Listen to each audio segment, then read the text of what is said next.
শীতের দিনে রাত্রেবেলা একটা কম্বল নিয়ে গেছেন কিংবা জিজ্ঞেস করছেন যে তোমার ঠান্ডা লাগে কিনা, কি লাগবে? আমরা কয়জন জিজ্ঞেস করি? আমাদের জন্য সময় নেই। অনেক মুরব্বী বাবা মা দাদা দাদি এই শীতের মধ্যে, কনকনা শীতের মধ্যে কাঁপতে থাকে। তাদের 60 বছরের উপরে যাদের বয়স 60-70 বছর, এরা কম্বল নিলেও লেপ নিলেও এদের শরীর গরম হয় না, অনেক কষ্ট হয়, এদের শরীরে তেল দিতে হয়। আমরা কয়জন জিজ্ঞেস করেছি বলেন? কয়জন তাদের জন্য একটু শীত বস্ত্র নিয়ে গিয়েছি? এটা কি আমাদের জন্য হক না? এটা কি তাদের অধিকার না আমাদের প্রতি যে আমরা বাবা মার, দাদা দাদির বা মুরব্বীদের খোঁজ খবর নিব? আল্লাহ তাআলা আমাদের সবাইকে বাবা মার খেদমত করার তৌফিক দান করুন। وقضى ربك ألا تعبدوا إلا إياه وبالوالدين إحسانا إما يبلغن عندك الكبر أحدهما أو كلاهما فلا تقل لهما أف ولا تنهرهما وقل لهما قولا كريما. এই শীতের রাত, ও মুসলমান, এই শীতের রাত আমি নিজে, আমার ছোট একটা বাচ্চা আছে তো, আমি নিজে দেখি। এই গতকাল কেউ হঠাৎ করে বাবু পায়খানা করে দিচ্ছে বিছানার মধ্যে, একেবারে বিছানায় এই শীতের দিন প্রস্রাব করে দিছে। হাই রে, তার মায়ের যে কষ্ট! আমি তো প্রোগ্রাম করে যাই, ঘুমাই, আমার বিরক্তি লাগে ঘুমের মধ্যে ডাক দিলে, বাস্তবতা। কিন্তু মা, সে দেখলাম এই টাইনা টাইনা এই চাদর পরিষ্কার করতেছে, কাপড় চোপড় পরিষ্কার করতেছে, তারপরে ওই কাপড় পরিবর্তন করে দিছে। বাবু আবার এই শীত আইসে পরের থেকে, হ্যাঁ মানে পানির দিকে যাইতেই চায় না, জোরাজুরি করে নিতে হয়, একলা একলা দইরা তারে শৌচ কাজও করা যায় না। এই যে মা, মুসলমান, কত কষ্ট একটা মা করে। আর দিন শেষে আমরা এমন অনেক নাদান আছে যারা মা বাবার একটু খোঁজ নেয়া, তাদের কথা শুনবার, তাদের কি প্রয়োজন সেটা দেখবার সময় আমরা পাই না।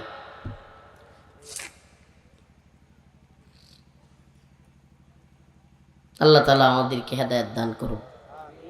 আজকে থেকে মা বাবার খবর নিব তোমরা।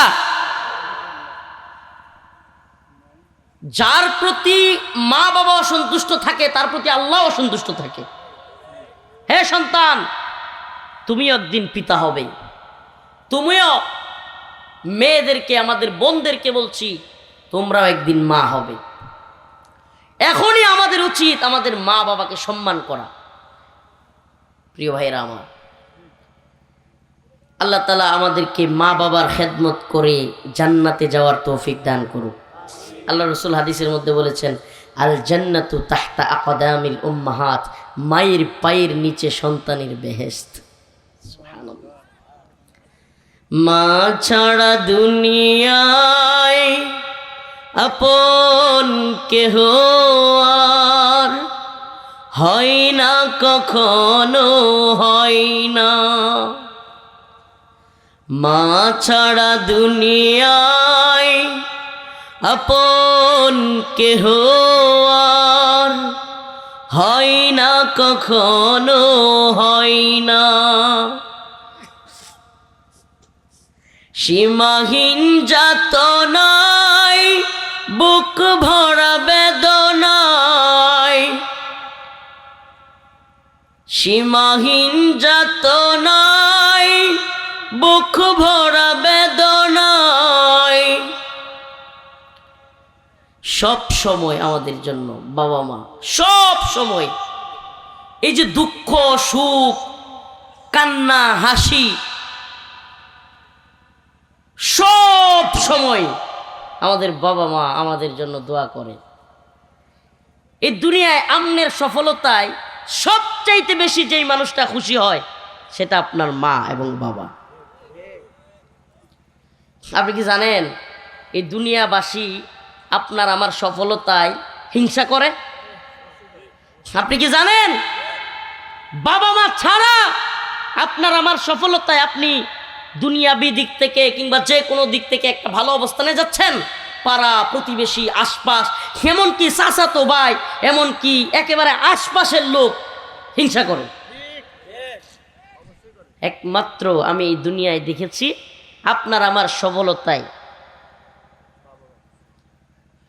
মা বাবা, এবং আরেকটা পাওয়া যায় উস্তাদ। উস্তাদ খুব খুশি হয়, আমার ছাত্র বড় হয়েছে, খুশি হয়, প্রশংসা করে। আল্লাহ তাআলা আমাদেরকে মা বাবার এবং উস্তাদের খেদমত করার তৌফিক দান করুক।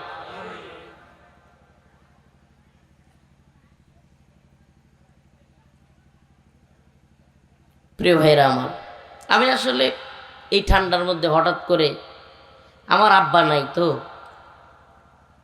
এই জন্য হঠাৎ করে এই বিষয়ে একটু কথা বলে ফেললাম। আমার আলোচনার বিষয় বাবা মার খেদমত বা এরকম কিছু না, আমি মৌলিক আলোচনায় যাব। কিন্তু এই যে শীতের রাত, আসলে হঠাৎ করে মনে পড়ে গেল এই ঠান্ডার মধ্যে আমাদের মা বাবা কত কষ্ট করে। আমার আব্বার অনেক আশা ছিল যে আমার ছেলে হাফেজ হবে, আলেম হবে।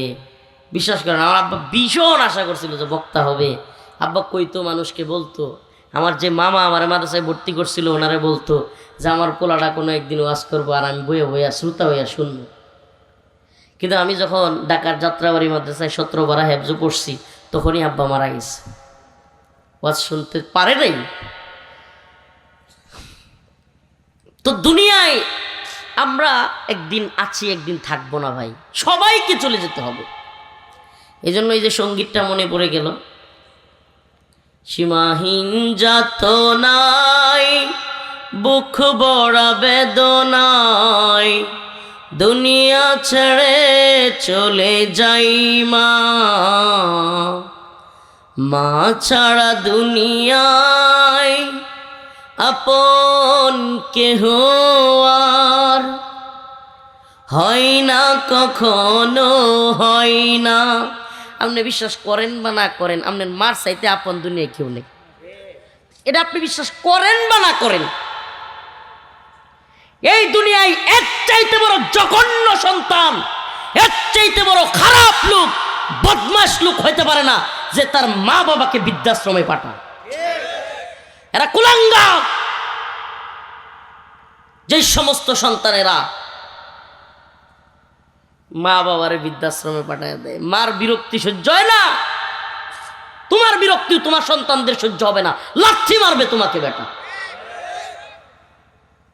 তোমার বিরক্তিও তোমার সন্তানেরা সহ্য করবে না।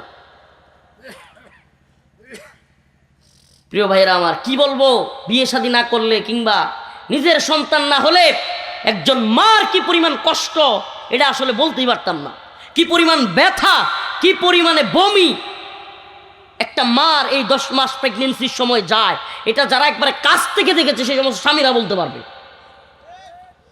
আমি কষ্ট তাজ্জুব হয়ে যেতাম, রাতের রাত দেখতাম যে আমার আহলিয়া সন্তান হবে, ঘুমাইতে পারে না, বমি করতেছে, হাই রে, একটা অস্থির অবস্থা। 10 মাস, 1-2 দিন না, এটা খাইতে পারে না, ওইটা খাইতে পারে না, বমি করে দেয়। এখন আবার যখন বাচ্চা হয়েছে তখন কি, এখন বাবু এই শীতের দিন হঠাৎ করে পায়খানা করে দিচ্ছে, হঠাৎ করে প্রস্রাব করে দিচ্ছে তার শরীরের মধ্যে, ওগুলো পাল্টাইতেছে, ঠান্ডা লেগে গেছে। তো গতকালকের কথা বললাম যে টয়লেট করে দিছে, মুচ্ছে করছে, হুট করে আমি ফজরের পরে অভ্যাস আমার, সারা রাত প্রোগ্রাম করে গিয়ে অল্প খাইতে বসছি, তখন কইতেছে এই যে প্লেট যেখানে আছে এনি বাবু আগছিল। তো এই যে মা, সুবহানাল্লাহ, এই যে মায়ের কষ্ট, এটা আমি বুঝতে, ভাই আপনি কি রাত্রে 2টা-3টার সময় হঠাৎ করে আপনার শরীরে পায়খানা করছে কেউ, আপনি কেমনে বুঝবেন? প্রস্রাব করছে আপনি কেমনে বুঝবেন? আপনি যতই বুঝাই বুঝবেন না। প্রস্রাব পায়খানা করার পরে এই বাচ্চাকে, হাই হাই, বাচ্চা যেগুলো জেদি হয় পানিতে সে যাবেই না, যাবেই না, তারা একা ধরে রাখাই যায় না, এটা পরিষ্কার করানো, তারপরে এই ঘুমের মধ্যে তারে ধইরা রাখা, হ্যাঁ, এটা যে কি কষ্টের। এই সব কিছু বাবা মা নিঃস্বার্থভাবে করে, নিঃস্বার্থভাবে। সন্তান কি করবে, টাকা পয়সা দিবে, বড় হইয়া ফালবে লালবে, এগুলো কোনো চিন্তা নেই, নিঃস্বার্থভাবে করে। সুবহানাল্লাহ। তো সেই বাবা মারে যেই সন্তান বৃদ্ধাশ্রমে পাঠায়, এদের চাইতে জঘন্য পৃথিবীতে আছে? কারে খুশি করবেন আপনি? কারে খুশি করবেন? দুনিয়ায় আপনার সবচাইতে বেশি ভালো ব্যবহার পাওয়ার হকদার আপনার মা। দুঃখ সুখের অনুভূতি গুলো স্বার্থের রঙে বদলায় প্রতিদিন, নিয়তির টানে কারাহবানে দুনিয়া ছেড়ে চলে যাই মা, দুনিয়া ছেড়ে চলে যাই মা। আমি যখন কারাগারে চলে যাই, আমার মা পাশের খাটে ছিল, মাঝখানে একটা পর্দা দেওয়া ছিল, আমি পাশের খাটে। ওখান থেকে র্যাব আমাকে তুলে নিয়ে যায়। আমার গায়ে একটা এই ফতুয়া, সাধারণ একটা গেঞ্জির মতো, আর একটা লুঙ্গি পরা, এভাবে টেনে হিচড়ে নিয়ে যায়। হায় রে, আম্মা এত পরিমাণ কান্না করছে যে আমি আমার মা, সুস্থ মাকে রেখে গেছিলাম।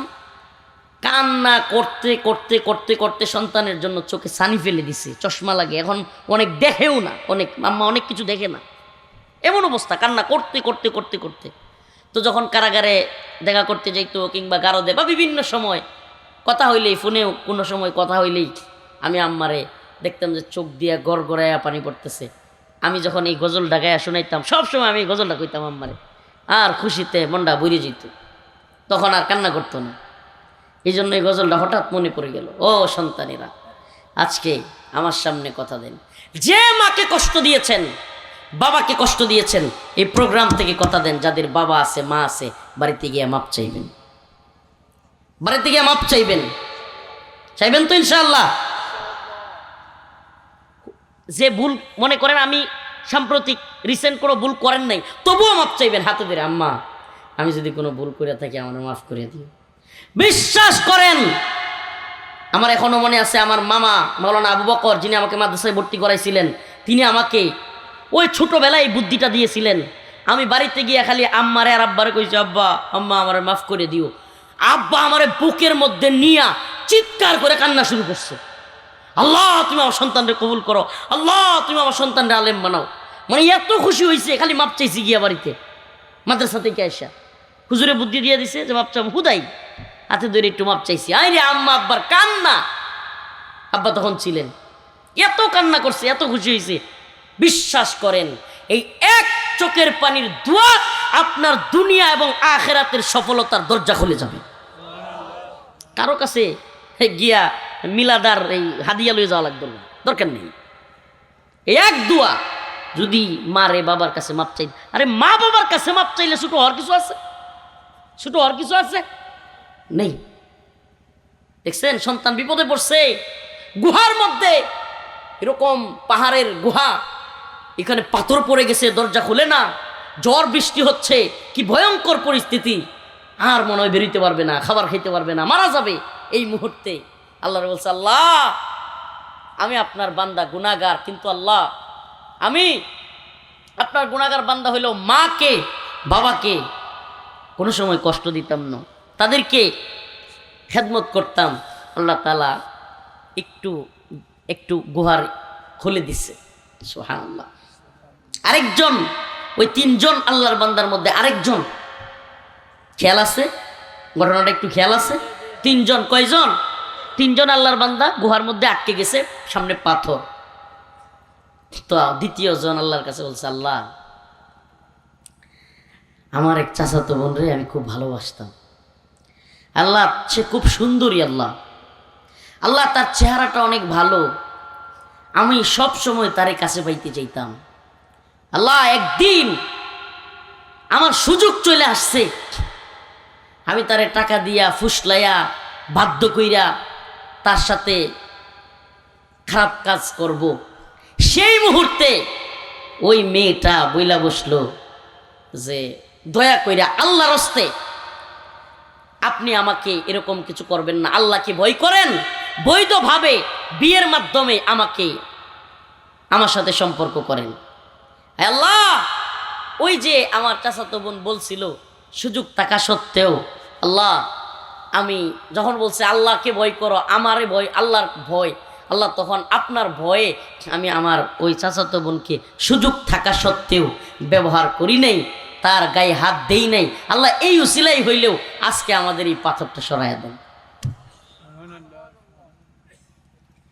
দুয়ার সাথে সাথে গুহার দরজা আরেকটু খুলে গেল। সুবহানাল্লাহ। তাইলে কি বোঝা যায় এই দুনিয়ায় তাকওয়াবান কে?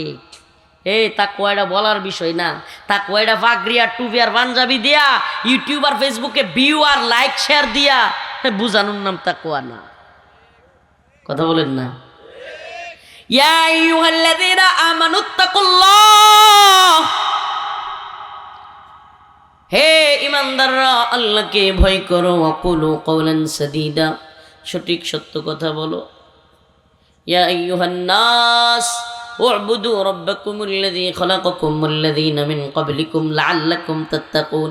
ইয়া আইয়ুহান নাবিয়্যু ইয়া আইয়ুহাল্লাযীনা আমানুত্তাকুল্লাহা হাক্কা তুকাতিহি ওয়া লা তামুতুন্না ইল্লা ওয়া আনতুম মুসলিমুন।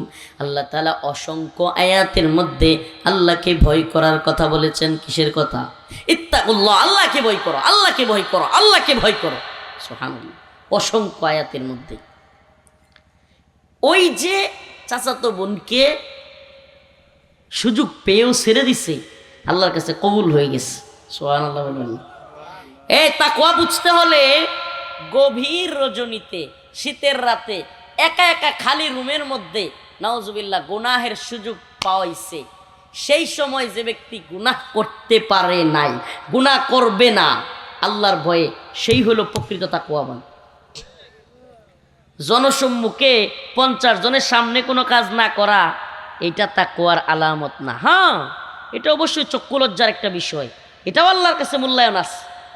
যাদের চক্ষু লজ্জা অন্তত আছে, মানুষের সামনে হলেও বেহায়াপনা অশ্লীলতা করে না, অবশ্যই এটারও আল্লাহর কাছে কি আছে? মর্যাদা আছে। এই জন্য বলি যে আপনি যদি ফাহেশা কাজ, জিনা, বেবিচার, খারাপ কাজ, পরকীয়া এগুলো বন্ধ করতে চান, তাইলে বেশি বেশি করে আমাদের যুবক যুবতী ভাই বোনদেরকে বিয়ের ব্যবস্থা করেন। বেশি বেশি বেশি বেশি এই কেরিয়ারের নামে, নিজের পায়ে দাঁড়ানোর নামে, অমুকের নামে, তমুকের নামে এই ছেলে মেয়েকে বিয়ে থেকে যারা জুড়ে রাখতেছে, ওই সমস্ত বাবা মাও এই যে বিবাহ বহির্ভূত জিনা, বেবিচার, অশ্লীলতায় তাদের সন্তান যদি যায়, এই গুনাহের বাগদার ওই বাবা মাও হবে। আল্লাহর কাছে তাদেরকেও জবাবদিহি করতে হবে। আল্লাহ পাক বলছে, ফানকিহু মা তাবা লাকুম মিনান নিসা মাসনা ওয়া সুলাসা ওয়া রুবা। আল্লাহ পাক বলছে যে তোমরা নারীদের থেকে যাদেরকে পছন্দ হয় তাদের 1, 2, 3, 4 চারজন পর্যন্ত বিয়ে করো। সুবহানাল্লাহ। মাসনা 2, সুলাসা 3, রুবা 4 পর্যন্ত। যদি না থাকে, অবস্থান দুর্বল থাকে, তাইলে একটা করো। সুবহানাল্লাহ। আল্লাহ রাসূল হাদিসে বলছে, ইয়া মাশারাশ শাবাব মান ইসতাতা মিনকুমুল বা'a ফালইতাযাওয়াজ। হে যুবকের দল, হে যুবক, অবস্থান তৈরি হওয়ার সাথে সাথে বিয়ে করো। আমি এই জন্য বাবা মাদেরকে বলবো, এই অঞ্চলের বাবা মাদেরকে বলবো, দ্রুত ছেলে মেয়েদেরকে বিয়ের ব্যবস্থা করেন। বিশ্বাস করেন, আপনার ঘরে রিজিকের সংকীর্ণতা, বিয়ে করান, বরকত বেড়ে যাবে। বিশ্বাস করেন, ওয়াল্লাহি আমি নিজে, আলহামদুলিল্লাহ, আমি নিজে এটার পরীক্ষিত আমল, আমি নিজে এটার ইনশাআল্লাহ গ্যারেন্টি দিয়ে বলতে পারি যে বিয়ে করেছে এবং হালাল পথে উপার্জনের চেষ্টা করেছে, তার ঘরে আল্লাহ তাআলা বারাকা দিতেই থাকেন, দিতেই থাকেন। সুবহানাল্লাহ। এই রিজিক দেনেওয়ালা কে? কোনো লোক যদি চাকরি করে আর মনে করে চাকরি হলো রিজিক দাতা, শিরিক হবে। রিজিক দাতা কে? তাইলে আল্লাহ পাক আমাদেরকে বলছেন বিয়ের কথা, আমরা বিয়ে করব।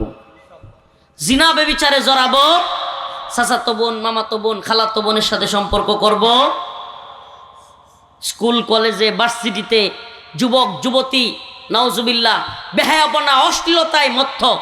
18-র আগে নাকি বিয়ে করণ যায় না মেয়েদের। 21-এর আগে পুরুষ বিয়ে করতে পারে না, কিন্তু 18-র আগে মেয়েরা, 21-এর আগে ছেলেরা আবার পার্কে যেতে পারে, জুবজারে যেতে পারে, লিটনের ফ্ল্যাটে যেতে পারে, পতিতালয়ে যেতে পারে।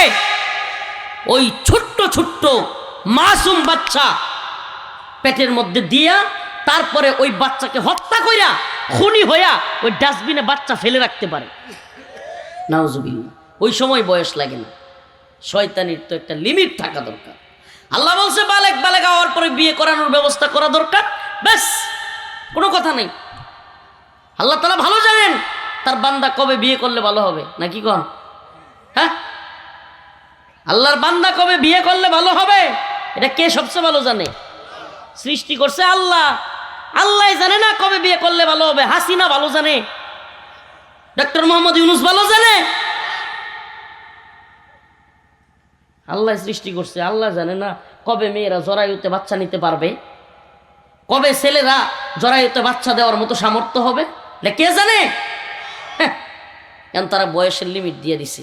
শয়তানের দল। শয়তানের একটা লিমিট থাকা উচিত। আবার কি কয় যে অল্প বয়সে বিয়ে করলে বাচ্চা হইলে মেধা কম হয়, বাচ্চাদের শক্তি কম হয়, দুর্বল হয়, ক্যালসিয়াম কম হয়। তো শেখ হাসিনার বাপ শেখ মুজিবুর রহমান শেখ হাসিনার আম্মারে বিয়ে করছে 9 বছর বয়সে।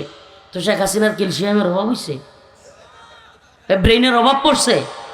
হ্যাঁ, কথা কন না। ব্রেইনের অভাব পড়ছে, ক্যালসিয়ামের অভাব হয়েছে? সার্চ দেন। এখন তো ইউটিউব ফেসবুকের জামানা, গুগলের জামানা, চ্যাট জিপিটির জামানা।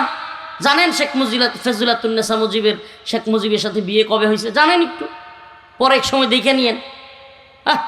আশ্চর্য কথা, বালেগা হওয়ার পরে আমাদের বোনদের বিয়ের ব্যবস্থা করছে না এই সমাজ, এই রাষ্ট্র এবং এই বাবা মা সকলেই এই তথাকথিত এই সিস্টেমের ভিতরে ঢুকে, এই জাহেলিয়তের ভিতরে ঢুকে এই ভাই বোনদেরকে যারা কষ্ট দিচ্ছে, জিনা ব্যভিচারের দিকে যারা ঠেলে দিচ্ছে, এরাও সবচাইতে বড় অপরাধী। আস্তাগফিরুল্লাহ। ইসলামী শরিয়ার রাষ্ট্র ব্যবস্থা থাকলে, আমরা যদি কাজী থাকতাম, এই 25 বছর হইলেও যে ছেলেরা বিয়ে করায় নাই, এই বাবা মারে একবারে বিচারালয়ে ডাইকা শাস্তির ব্যবস্থা করতাম। প্রিয় ভাইরা আমার, আল্লাহর কাছে জবাবদিহিতা করতে হবে। কষ্ট লাগতে পারে, বাবা মা গর কষ্ট লাগতে পারে, হুজুর কামাই করে না খাওয়াইবো কি? আরে কি কোন কি না কোন, এই যে এই বুঝাও তো আমরা দিছি, এই বুঝাও আমরা তৈরি করছি। 10 লাখ 15 লাখ টাকা মোহরের কাবিনের বুঝা, কে কইছে আপনার 15 লাখ টাকা 10 লাখ টাকা, এই 7 লাখ 5 লাখ টাকা কাবিন দিতে? কে বলছে? এত বড় কাবিনের বুঝা ইসলামের নীতিমালায় কোথায় আছে? আল্লাহ রাসূল বলেছে, যেই বিয়ে যত সহজ সেই বিয়ে তত উত্তম। যেই বিয়ে যত সহজ সেই বিয়ে কি? একটা হাদিস শোনাই। রাসূলুল্লাহ সাল্লাল্লাহু আলাইহি সাল্লামের কাছে এক মহিলা আসছে। গভীর মনোযোগ দিয়ে শুনবেন। আল্লাহ রাসূল সাল্লাল্লাহু আলাইহি সাল্লামকে বলতেছে, ইয়া রাসূলুল্লাহ, আপনি যদি আমার বিয়ে করেন আমি মুসলমান হয়ে যাব। সুবহানাল্লাহ। আল্লাহ রাসূল মুখ ফিরিয়ে নিলেন। এই মহিলা আবার এই সাইডে এসে, ইয়া রাসূলুল্লাহ, আপনি যদি আমার বিয়ে করেন আমি মুসলমান হয়ে যাব। আল্লাহ রাসূল মুখ ফিরিয়ে নিলেন। আবারও মহিলা এসে বলছে, ইয়া রাসূলুল্লাহ, আপনি যদি আমার বিয়ে করেন তাহলে মুসলমান হয়ে যাব। পাশ থেকে এক সাহাবী বলে বসছে, ইয়া রাসূলুল্লাহ, মহিলাটা তো সুন্দরী, আপনি বিয়ে না করলে আমার সাথে বিয়ে দিয়ে দেন। হাদিস। সুবহানাল্লাহ। কোনো বানোয়াট কিচ্ছা খাইনি না, সহিহ হাদিস। আল্লাহ রাসূল সাল্লাল্লাহু আলাইহি ওয়াসাল্লাম বললেন, বিয়ে যে করবা, মহারানা কি আছে তোমার? মহারানা কি দিবা এই মেয়ারে? ওই সাহাবী বলল, ইয়া রাসূলুল্লাহ, আমি তো গরিব মানুষ, কি দিব? স্বর্ণের একটু কিছু নিয়ে আসো। ইয়া রাসূলুল্লাহ, আমার কাছে স্বর্ণের কিছু নাই। রূপার কিছু নিয়ে আসো। ইয়া রাসূলুল্লাহ, আমার কাছে তো আপনি জানেন আমি আরবের সবচাইতে গরিব মানুষ, আমার কাছে কিচ্ছু নাই, আমি গরিব। আল্লাহ রাসূল বললেন, তুমি কি সূরা কেরাত কিছু জানো? হ রাসূল, 10টা 12টা জানি। ওই মহিলারে আল্লাহ রাসূল বললেন, তুমি তো নতুন মুসলমান হবা, কোরআনের সূরা জানো না? এই লোক তোমার সাথে বিয়ে দিয়ে দিব, সে তোমাকে 12টা সূরা শিখাইয়া দিবে, এগুলাই তোমার বিয়ের মহারানা। সুবহানাল্লাহ বলবেন না? রাসূলুল্লাহ সাল্লাল্লাহু আলাইহি সাল্লাম বিয়েটাকে কত সহজ করেছেন। আর আমরা 15 লাখ টাকা 10 লাখ টাকার কাবিন, মহারানার নামে, গহনার নামে, এইটার নামে সেইটার নামে, যুবকের মাথার উপর বুঝা। এরপরে ভাবিরা বিয়ের কথা কোনো কিছু কইলে, দাদিরা ভাবিরা বা যে কেউ মুরব্বীরা কয়, হ্যাঁ বিয়ে করবি, খাওয়াইবি কি? মনে হয় বউ না একটা রাগ কষানো। মনে হয় খালি খাই বুইয়া এবারে। আরে আপনার ঘরে যদি 4টা প্লেট থাকে, কয়টা? আপনাদের 4 জন সদস্য, আর একটা প্লেটই তো পারবো না। 4 জনের খাবার 5 জনে মিলেও খাওয়া যায়? অসম্ভব না। সহজ যদি করেন, আউলিম বিহাদা শাত আউল বাকার আউল গনাম, আল্লাহ রাসূল বলছে তোমরা ওলিমা করো। তাইলে ঠিক আছে, আপনার ছেলের জন্য ওলিমা করবেন, আপনার যতটুকু অবস্থান প্রয়োজনে একটা খাসি একটা বকরি জবাই করে দেন। এই আশেপাশের নিজের বাড়ির কিংবা 2-1 জন বইলা 20-30 জন মানুষকে একটা খাসি জবাই করে 50 জন মানুষকে খাওয়াইয়া দেন। 2-4 কেজি পোলট্রি মুরগি নিয়ে আসেন, একটু ডাইল রান্না করেন, একটা খাসি জবাই করেন। এত বড় করে আপনারে 5টা গরু 10টা গরু জবাই করতে কে বলছে? করেন। 5-10 কেজি খেজুর মসজিদে ছিটাইয়া দেন, ইমাম সাহেব হুজুরে বলেন বিয়েটা পড়াইয়া দিতে, সুবহানাল্লাহ, খালাস। অল্প মহারানা 10 দিরহাম, হানাফি মাযহাবে 10 দিরহাম মহারানা, অল্প মহারানা ধার্য করেন। এবং যে মহারানা ধার্য করবেন ওইটা স্ত্রীকে দিয়েন। এই 5 লাখ 10 লাখের মহারানার বুঝা দেখাইয়া আর 1 লাখ টাকা দিয়া পরে 10 লাখ আমরা মাফ করে দিও, ভণ্ডামির একটা লিমিট থাকা চাই। এই মাপ চাইতে থাকে, কিসের মাপ? মা বোনদেরকে বলি 1 টাকাও মাপ না কইরা গোড়া থাকতে দিবেন না, তাইলে এই মহারানার বুঝা কমবো, তাইলে একটু ডরাইবো। খালি মাপ চাওয়ার কি আছে? মহারানা আদায় করবে আগে, মহারানা আদায় করার পরে তুমি স্ত্রীর সংস্পর্শে যাবা। আল্লাহ তাআলা বুঝার এবং আমল করার তৌফিক দান করুন। প্রিয় ভাইরা আমার, তো ওই যে বলতেছিলাম, দ্বিতীয় ব্যক্তি যে তার চাচাতো বোনের সাথে সুযোগ পায়াও এই কাজ করে নাই। তবে যুবক ভাইদেরকে বলি, আমার বোনদেরকে বলি, এটা পরীক্ষিত আমল বলে যায়। আমি তো গুনাহগার মানুষ। ওরা একটু বসায় দেন, বসায় দেন, এই সবাই চিল্লাচিল্লি করেন না, বসায় দেন আস্তে করে। আমি তো গুনাহগার মানুষ, অবুঝ মানুষ, কিন্তু আমি একটা পরীক্ষিত আমল আপনাদেরকে বলি। এই মনোযোগ দিয়ে শুনেন। আমি যখন কারাগারে ছিলাম, শেষ সময়ে খুব কষ্ট হইতেছিল। যুবক একা একা একটা রুমে থাকা, বাড়ির চিন্তা হওয়া, বিয়ে শাদির চিন্তা হওয়া, পেরেশানি হওয়া, এগুলা যে কত কঠিন। ওই যুবক এবং যুবতী যাদের বিয়ের পেরেশানি হয়েছে এবং অবৈধ পথে, খারাপ পথে সে কখনো নিজেকে নিয়ে যায় নাই, এই যুবক যুবতীদের বালিশ জানে তার কত কষ্ট। মানে নিজেরা কখনো আকাম কুকামের দিকে নিয়ে যায় নাই, কোনো মেয়ের খারাপ লালসা নিয়ে ছুটে যায় নাই, কোনো আকাম কুকামে যায় নাই, পতিতালয়ে যায় নাই। এমন যুবক যুবতী যারা আছে, যারা সৎ থাকতে চায়, এদের কি কষ্ট হয় এটা তারাই জানে। তো এই জন্য ওই সমস্ত যুবক যুবতীদেরকে আমি বলবো, আল্লাহ রসুলের একটা আমল আমি নিজে কারাগারে শেষ সময়টাতে করেছি, আলহামদুলিল্লাহ, আস্তাগফিরুল্লাহ। আমি শোনানোর জন্য না রে ভাই, আমি গুনাহগার মানুষ, কিন্তু শুধু এই আমলটা আমি পরীক্ষিত, আমি নিজে করছি, আমি নিজে ফায়দা পাইছি। আপনাদেরকে বলি, রোজা রাখা। কি রাখা?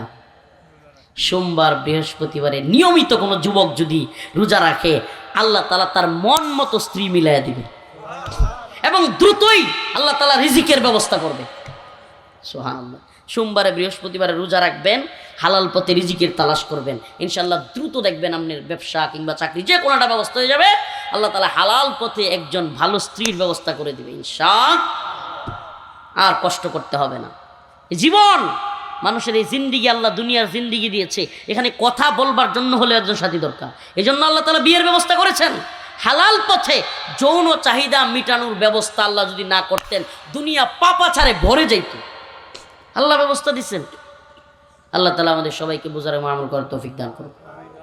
নাম্বার 3, তৃতীয় আরেক ব্যক্তি, সে আল্লাহর কাছে দোয়া করতেছে। আল্লাহ, খেয়াল আছে ওই গুহার ঘটনা? খেয়াল আছে?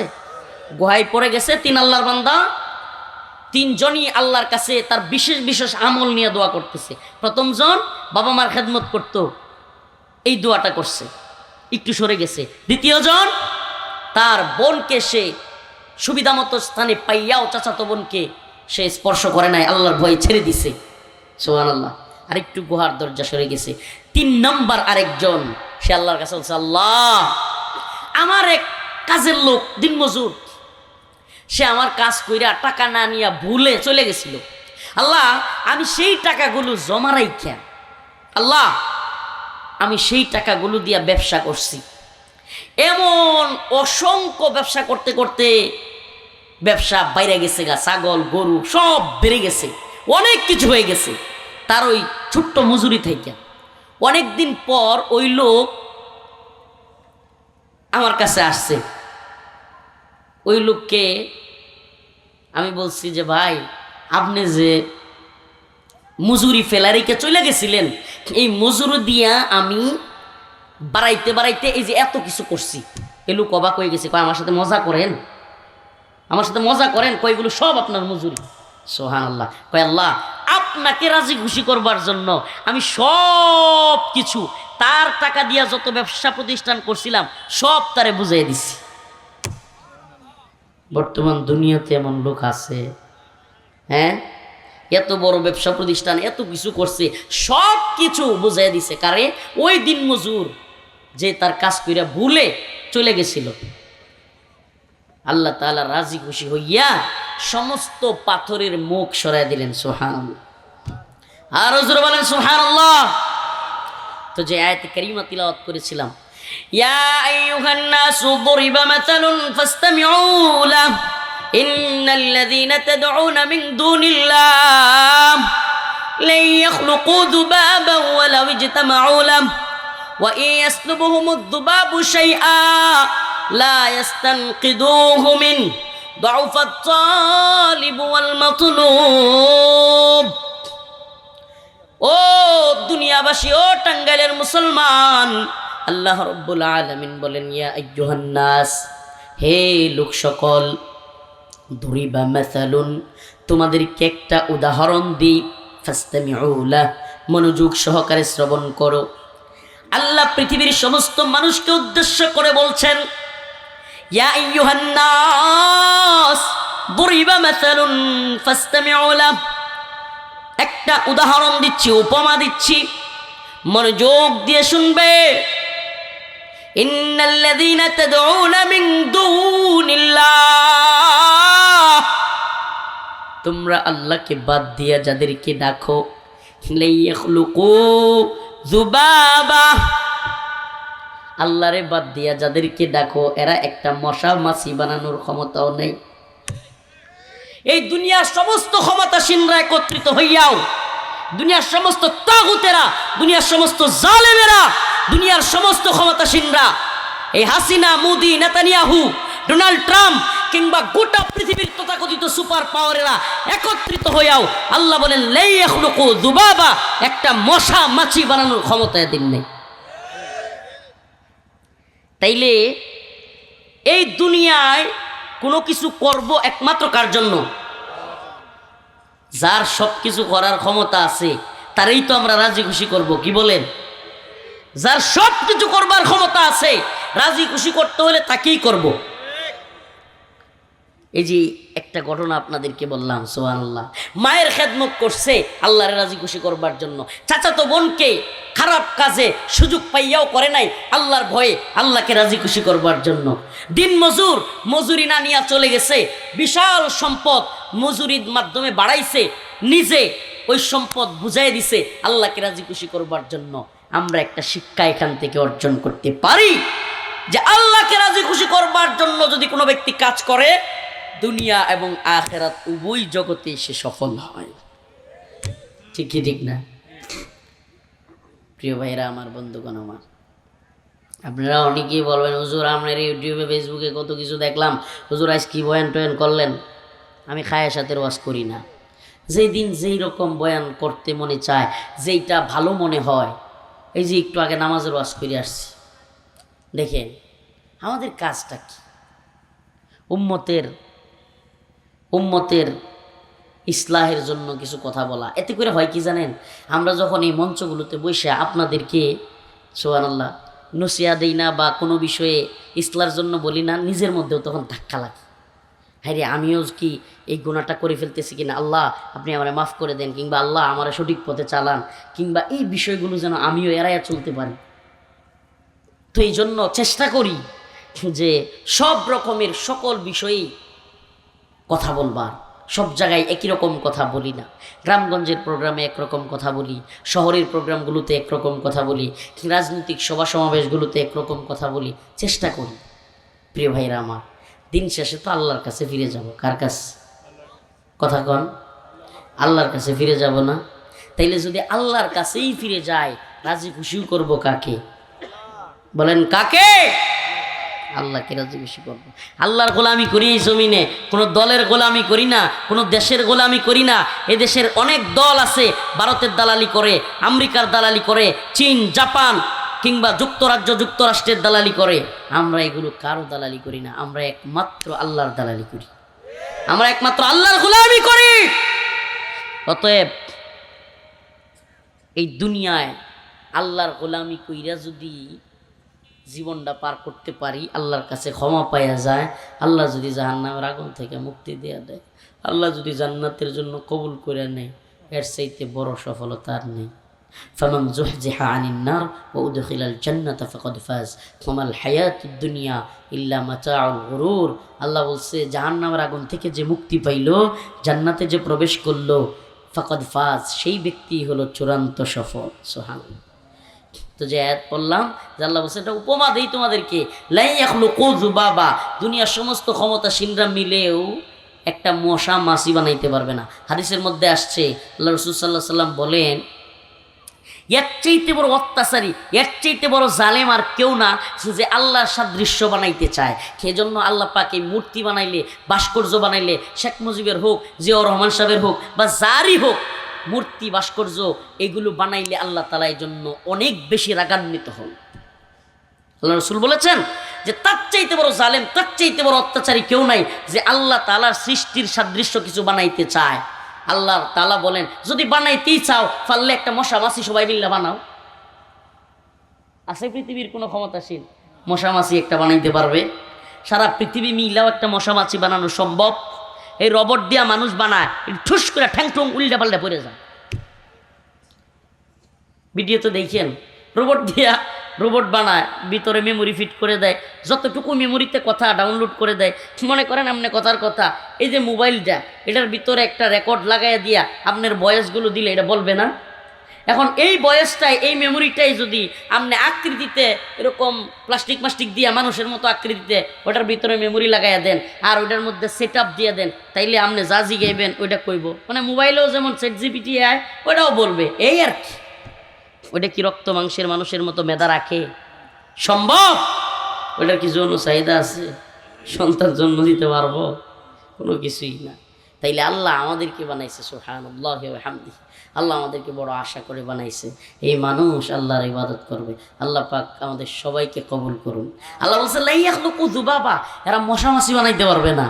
ওয়া ইয়াসলুবহুমুদ যুবাবু শাইআ, যদি মশা মাছি তাদের কাছ থেকে কিছু নিয়ে যায়, লা ইস্তানকিদুহু মিন, এরা রক্ষাও করতে পারে না। কি করতে পারে না? আপনাদের মনে আছে কি না, কিছুদিন আগে বাংলাদেশে মোদি আইছিল, কেডা? নরেন্দ্র মোদি। 2021 সালে আমাদেরকে নরেন্দ্র মোদির বিরোধিতার কারণে জেলে নিছিল। এই সময়ে একটা মজার ঘটনা বাংলাদেশে ঘটছে, আপনারা অনেকের খেয়াল আছে কিনা আমি জানি না। মোদি সাতক্ষীরায় গেছে এক মন্দিরে, গিয়া মন্দিরে এক মূর্তির মধ্যে, তাদের বড় এক মূর্তির মাথায় স্বর্ণের মুকুট পরাইছিল। জাতীয় পত্রিকায় নিউজগুলো আছে, দেখে নিয়ে পারলে। স্বর্ণের মুকুট।